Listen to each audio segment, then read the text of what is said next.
अस्सलामुअलैकुम नाजरीन, मैं गुफरान बिन याकूब कासमी। नाजरीन, यूपी पुलिस ने कहा कि मंगल की रात शाहजहांपुर जिला की एक मस्जिद में भगवा झंडा लहराने पर 3 दहशतगर्दों को गिरफ्तार किया गया।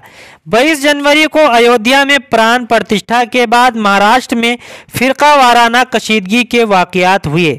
उसके बाद अब यूपी से धीरे धीरे सोशल मीडिया पर ऐसी खबरें आ रही हैं। पुलिस ने शाहजहांपुर जिला में वाकया की तस्दीक की है। शाहजहांपुर वाकया रामचंद्र मिशन थाना इलाके के लालबाग इलाके में पेश आया।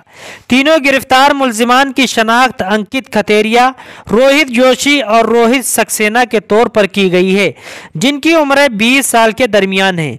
पुलिस ने बताया कि उसका साथी पंकज सक्सेना भाग गया है।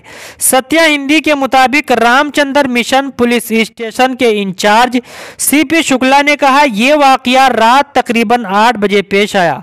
ये तीनों लोग एक मस्जिद के ऊपर चढ़ गए और भगवा झंडा लगाया जिस पर जय श्री राम लिखा हुआ था। पुलिस अफसर के मुताबिक मकामी रिहायशी फैजुल्ला साहब की शिकायत के बाद मुकदमा दर्ज किया गया। तीनों मुल्जिमान को अदालती तहवील में भेज दिया गया है और मजीद कार्रवाई जारी है। पड़ोस में हालात मामूल पर हैं। FIR ताज़ीरात हिंद की दफा 295 के तहत दर्ज की गई है, यानी किसी भी इबादतगाह या मुकद्दस चीज को तबाह करना, नुकसान पहुंचाना या उसकी बेहुरमती करना, जिसका मकसद किसी भी तबके के मजहब की तौहीन करना है। नाजरीन, इस रिपोर्ट से मुतालिक आप क्या कहना चाहते हैं, कमेंट करके जरूर बताएं। मुख्तसर वक्त में बड़ी खबरें पाने के लिए हमारा चैनल जरूर सब्सक्राइब करें। अस्सलाम वालेकुम रहमतुल्लाहि व बरकातहू।